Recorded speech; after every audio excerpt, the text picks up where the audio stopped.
सब बीच में चला देंगे, शुरू में चलाएंगे, बीच में चला देंगे। जब हो जाएगा तो बता देना, फिर हम रोक के चला दें। शुरू करिए। शुरू करें। सभी पत्रकार बंधुओं को नमस्कार। मुझे लगता है आज के बाद एक सवाल बंद हो जाएगा कि आप लोगों को यह शंका क्यों होती है कि ईडी के छापे के बाद आपकी पार्टी टूट सकती है, आपके विधायक टूट सकते हैं। यह शंका क्यों होती है आपके मन में? यही सवाल हमसे बार बार पूछा जाता था और पहले दिन से भी हमने कहा, एक ही बात कहा कि अरविंद केजरीवाल की गिरफ्तारी के पीछे आम आदमी पार्टी को तोड़ने की मंशा है। अरविंद केजरीवाल जी की गिरफ्तारी के पीछे आम आदमी पार्टी को खत्म करने की मंशा है। ईडी की कार्रवाई के पीछे कोई जांच का उद्देश्य नहीं है, भ्रष्टाचार को उजागर करने का उद्देश्य नहीं है। ईडी की कार्रवाई के पीछे, ईडी के छापे के पीछे, ईडी की जांच के पीछे सिर्फ और सिर्फ आम आदमी पार्टी को तोड़ने का मकसद है। और इसलिए मैं दोहरा रहा हूं इस बात को कि भारतीय जनता पार्टी इस देश की वो आपराधिक पार्टी है जो देश भर में इस प्रकार का गुंडागर्दी का आचरण कर रही है। ईडी सीबीआई का इस्तेमाल करो, विधायकों मंत्रियों को तोड़ो और अपनी पार्टी में शामिल करो। यही काम इन्होंने महाराष्ट्र में किया, अरुणाचल में किया, उत्तराखंड में किया, कर्नाटक में किया, मध्य प्रदेश में किया। लेकिन याद रखना, आज इस वक्त में आम आदमी पार्टी की भी परीक्षा है, एक एक मंत्री और विधायक की भी परीक्षा है कि हम किस रूप में अपने आप को चाहते हैं कि हमें याद किया जाए, बहादुर के रूप में या कायर के रूप में। यह इतिहास दर्ज करेगा कि आप कैसे ऐसी भ्रष्ट पार्टी, ऐसी बेईमान पार्टी, ऐसी गुंडागर्दी मचाने वाली पार्टी जो देश भर में पार्टियों को तोड़ रही है, उस भारतीय जनता पार्टी का मुकाबला ऐसे दौर में आप कैसे करते हैं, यह भी तय होगा। और मैं आपको दिखाना चाहता हूं, यही है राजकुमार आनंद, जिनके यहां 23 घंटे तक ईडी का छापा पड़ा था। 23 घंटे तक ईडी का छापा पड़ा था। पूरी की पूरी भारतीय जनता पार्टी ऊपर से लेकर नीचे तक चिल्ला चिल्ला कर कह रही थी राजकुमार आनंद भ्रष्ट है, राजकुमार आनंद भ्रष्ट है। पूरी की पूरी बीजेपी कह रही थी, सारा केंद्रीय नेतृत्व, इनके बड़े बड़े नेता, नड्डा जी हो, अनुराग ठाकुर हो, पीयूष गोयल हो, सब ने बयान दिया राजकुमार आनंद भ्रष्ट है। बस देखना आपको यह है बीजेपी का चाल चरित्र और चेहरा आज से लेकर कल तक, या हो सकता है जल्दी ही आपको दिखाई पड़ जाए, वो व्यक्ति जिसके लिए खुद भाजपाई, नड्डा से लेकर अमित शाह से लेकर मोदी तक सारे लोग कह रहे थे कि ये भ्रष्ट है, भ्रष्ट है, कल उसको माला पहनाते हुए शामिल करते हैं कि नहीं, ये पूरी दुनिया देख लेगी, पूरा देश देख लेगा। फिर उसके बाद पार्टी विद द डिफरेंस वाली बात मत कहना, फिर उसके बाद चाल चरित्र चेहरे वाली बात मत कहना। फिर तो भाजपाइयों कालिक लगा के अपने चेहरे पे घूमना। तुम्हारा कोई चरित्र नहीं है, कोई चरित्र नहीं है, तुम्हारा एक ही चरित्र है, पार्टियों को तोड़ो, सरकारों को गिराओ, लोकतंत्र को खत्म करो, संविधान को खत्म करो।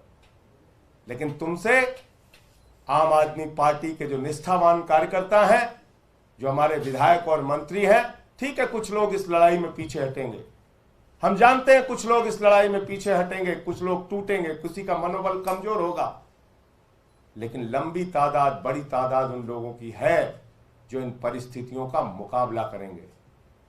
साथी मनीष सिसोदिया जी हों, सत्येंद्र जैन जी हों, अरविंद केजरीवाल जी की गिरफ्तारी के बाद भी पूरी की पूरी पार्टी एकजुट है, लामबंद है। किसी को आप बताइए, हमसे सवाल पूछते थे टीवी चैनल वाले, कहां से आपके विधायकों से संपर्क कर लिया गया, किसको तोड़ने की कोशिश की गई, कैसे आप हवा हवाई बातें करते हैं? पता चल गया ना कि हम हवा हवाई बातें कर रहे थे, या भाजपा की मंशा यह थी कि केजरीवाल को गिरफ्तार करो और पार्टी को तोड़ो।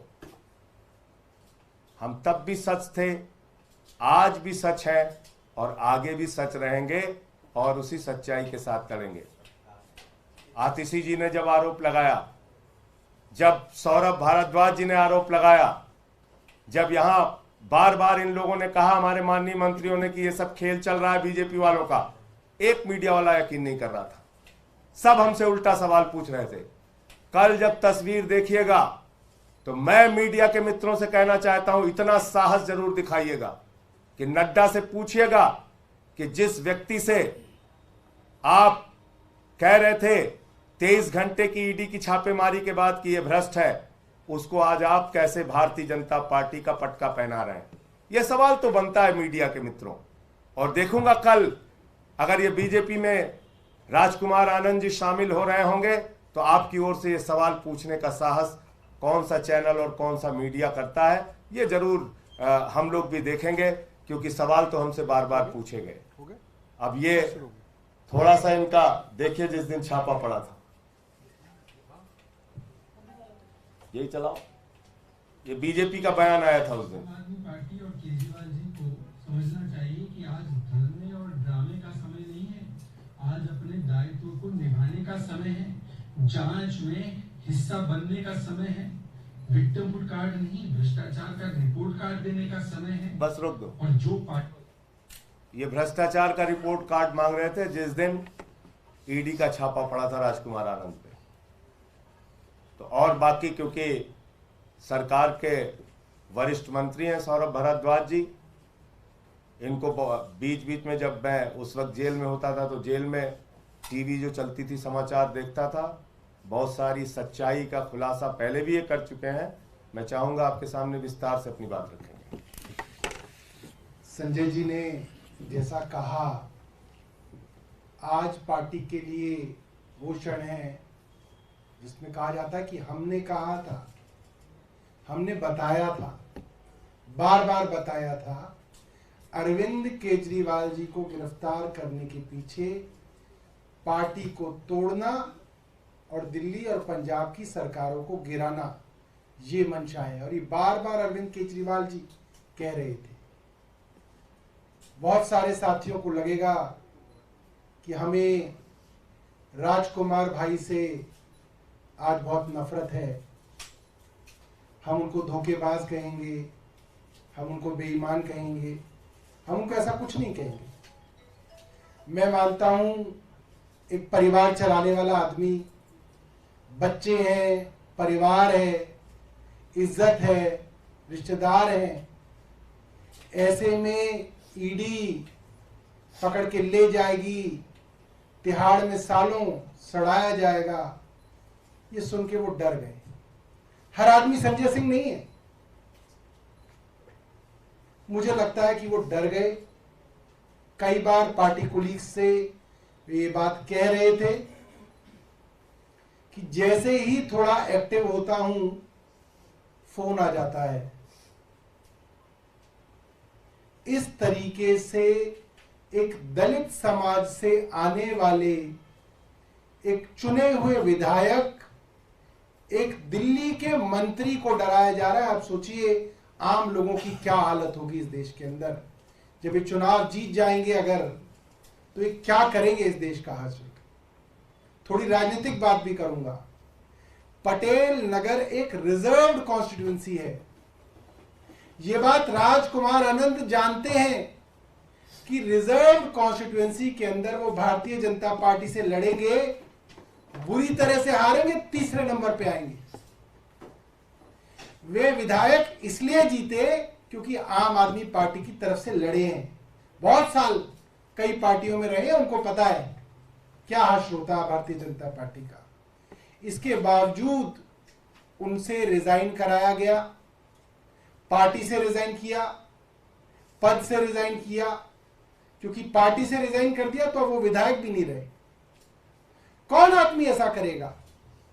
किसी को पार्टी से अगर दिक्कत भी होगी तो ये कहेगा ठीक है मैं अपना टेन्योर पूरा करता हूं, जनता के बीच में अपनी जगह बनाता हूं, टेन्योर पूरा होगा, पार्टी से रिजाइन करेंगे, जो पार्टी पसंद आएगी उससे लड़ेंगे। ये तो सुसाइड है, ये तो आग में कूदना है। कोई आदमी क्यों सुसाइड कर रहा है? उस आदमी की क्या मजबूरियां बना दी गई? आप सोचिए कितना डराया जा रहा है। आज एक चुने हुए विधायक और एक मंत्री को आज इतना डरा दिया गया कि वो आज रेजिग्नेशन करने के लिए छोटे से किसी कमरे में छुप के प्रेस कॉन्फ्रेंस कर रहा है। आपने देखा ही होगा।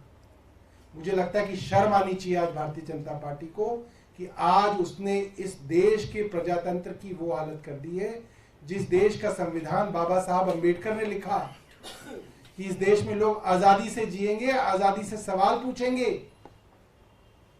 सरकार से सवाल पूछेंगे। उस देश की हालत आज ये कर दी है कि चुने हुए मंत्री जो हैं इस तरह से रिजाइन कर रहे हैं। बहुत शर्म की बात है। और मुझे लगता है भारतीय जनता पार्टी एक बार तो कामयाब हो गई। मैं अपने साथियों से कहना चाहूंगा, डरना नहीं है। आपके सामने संजय सिंह का उदाहरण है, झूठे मामले में फंसाया गया, 6 महीने रहे जेल के अंदर, मगर देखिए बाहर आए और शेर की तरह दहाड़ रहे।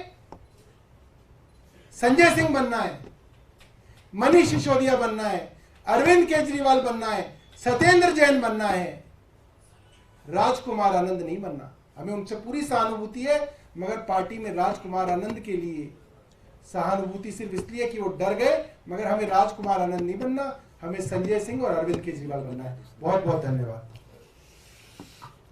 एक इसमें जानकारी और मिली है, चाहे आप लोग कंफर्म कर लीजिएगा, कि उनके आसपास के लोगों ने ये भी बताया कि संभवतः 12 अप्रैल का ईडी का नोटिस भी उनको मिला था।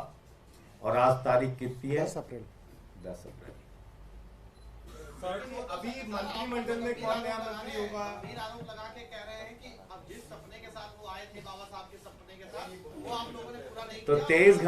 23 घंटे की छापेमारी के बाद क्या बोला था उन्होंने, वो भी सुनाइए भाई, लाइए हम सुना देते हैं। दिल्ली के समाज कल्याण मंत्री राजकुमार आनंद हमारे साथ हैं, जिनके घर से ईडी की टीम 22-23 घंटे की छापेमारी के बाद निकली है।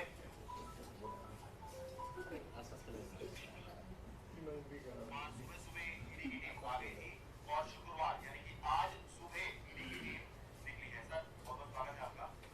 22-23 घंटे ईडी की टीम आपके घर पे रही। तो एक सवाल उठ रहा है कि चर्चा चल रही थी कि 22-23 घंटे में ईडी ने क्या ढूंढ लिया या क्या उनको मिल गया?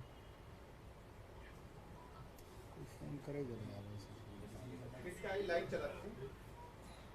लाइव चला दे बैरर।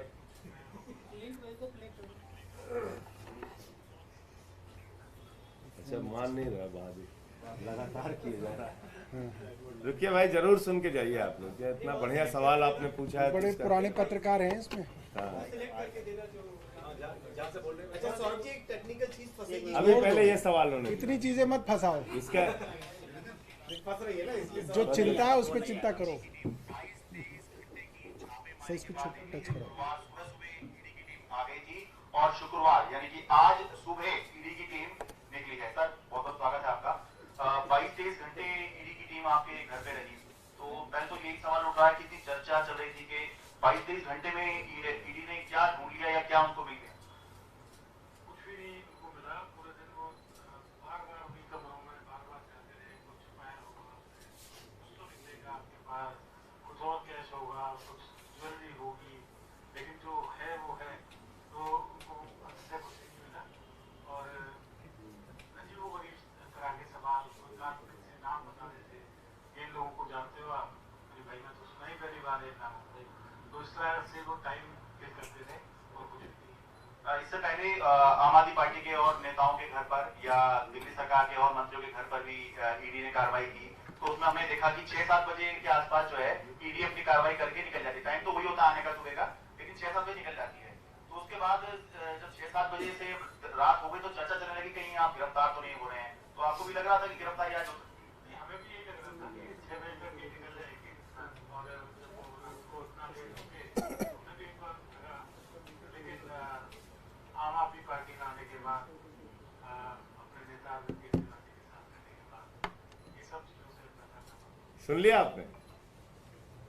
तब ये बोल रहे थे 23 घंटे की छापेमारी के बाद ये बोल रहे थे। अब जो सौरभ ने कहा वो बात हो सकती है। और सर वो बेचारे एक स्क्रिप्ट दी हुई थी उनके हाथ में, आपने देखा होगा, एक पर्चा था, वो उस पे पर्चे पे देख देख के पढ़ रहे थे जो उनको कहा गया पढ़ने के लिए। आज की आपने प्रेस कॉन्फ्रेंस उनकी देखी होगी। आप कह रहे हैं बीजेपी ज्वाइन कर लेंगे, बीजेपी माला पे 12 अप्रैल को बुलाया, बोल तो दिया। संजय जी उन्होंने तो मना किया साफ तौर पर, आप कह रहे हैं बीजेपी जाएंगे, वो कुछ दिन लगेंगे सर। कि मैं कहीं नहीं जा रहा हूँ। तो वो जिस दिन जाए उस दिन वो सवाल मेरा वाला जरूर पूछ लीजिएगा आप लोग। नड्डा जी जो भी शामिल कराएगा, चाल चरित्र और चेहरा इस पे, और पार्टी विद द डिफरेंस इस पे सवाल, न खाऊंगा न खाने दूंगा पे सवाल, ये सवाल जरूर पूछ लीजिएगा कि भाई इनके यहाँ तो 23 घंटे का छापा मारा, और जब छापा मारा तो मोदी जी भी बोले और नड्डा जी भी बोले और अनुराग ठाकुर भी बोले, और यहाँ के प्रदेश अध्यक्ष जी क्या नाम उनका, सचदेवा जी, वीरेंद्र सचदेवा जी भी बोले और तिवारी जी भी बोले, सब बोले। तो ऐसे ही व्यक्ति को आप अपनी पार्टी में शामिल क्यों करें, जिस दिन भी करें, मैं अभी की बात नहीं कर रहा हूँ, मेरा वो सवाल जरूर पूछिए। संजय जी, राजकुमार आनंद ने कोई शिकायत की थी क्या पार्टी से कभी अपने पद अभी को 2 घंटे पहले तो मेरा खुद का वीडियो उन्होंने ट्वीट किया है। अब मैं कैसे जान रहा हूँ, 2 घंटे पहले 2:42 पे जैसे वो बॉक्सर साहब का जो है रात में सोने के बाद सुबह हृदय पर, तो राजकुमार आनंद जी ने अभी 2 घंटे पहले मेरा खुद का वीडियो ट्वीट किया। इसलिए जो सौरभ ने कहा कि सहानुभूति हो सकती है, परिवार है उनका, हो सकता है दबाव न झेल पाए हो, लेकिन ऐसे ही वक्त में बहादुरों की परीक्षा होती है, और आपके ऊपर जब संकट की घड़ी है तभी आपकी बहादुरी का परिचय होता है। तो अब आपको तय करना है कि किस तरह से देखें। बता रहे थे कि आपने अनरिजर्व सीट पर जो है एक दलित को टिकट दे दिया और खड़ा कर दिया लोकसभा चुनाव में, यहाँ तो आप ही ये कह रहे हैं कि दलितों को आप लोग सम्मान नहीं करते। उन्होंने कहा दलितों को शामिल कर लेते, फिर कॉर्नर मीटिंग होती रहती है, बुलाया नहीं। भारत के अंदर आजादी के बाद पहली सरकार है जिसने बाबा साहब का संविधान अपने स्कूलों में पढ़ाने का निर्णय लिया, और हर जगह सर फोटो, हर जगह फोटो हमारे सरकारी दफ्तरों में बाबा साहब की। और अनरिजर्व पे रिजर्व आदमी, अनरिजर्व पे रिजर्व अकेले यही नहीं, कई स्टेट्स के चुनाव में हमने ये दिया। और दूसरी बात ये है कि एक चीज बताइए, शिक्षा फ्री, स्वास्थ्य फ्री, बिजली फ्री, पानी फ्री, बस की यात्रा फ्री, इसका लाभ सबसे ज्यादा किसको होता है, समाज के वंचित तबके को इसका सबसे ज्यादा लाभ होता है। इसलिए ये बात कहना तो स्क्रिप्टेड हो सकता है, वो मैं मानता हूँ, जो बता रहे थे कि कुछ लिख के दिया गया उनको, तो उसके नाते, और वैसे भी हम लोगों से बातचीत में तो बराबर उन्होंने पार्टी की तारीफ ही की और ये कहा कि नहीं, ये पार्टी बाबा साहब के रास्ते पे चल रही है। 2:42 पे रीट्वीट किया आपको।